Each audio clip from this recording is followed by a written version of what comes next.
কিরে, গণেশ, কার্তিক, লক্ষ্মী, সরস্বতী, তোরা সবাই পড়াশোনা বাদ দিয়ে এখন খালি ফিফা দেখতে ব্যস্ত নাকি?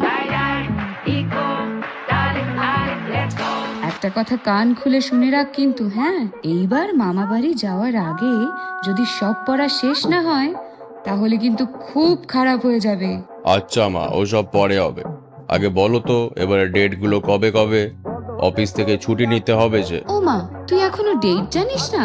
তাহলে শুনে রাখ, 16ই অক্টোবর ষষ্ঠী, 17 আর 18 অক্টোবর সপ্তমী, 19 অক্টোবর অষ্টমী, 20 অক্টোবর নবমী আর 21 অক্টোবর দশমী। গেল, আমার বসটা একদম মহা পাজি লোক।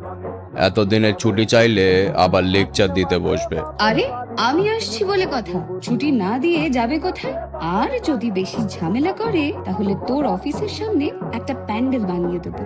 তাহলে তোরা সবাই রেডি তো? ক্যালেন্ডারে ডেটগুলো কিন্তু মার্ক করে রাখ। আর কমেন্টে বলতো এইবার পুজোতে প্রথম কোন প্যান্ডেলটা দেখতে যাবি।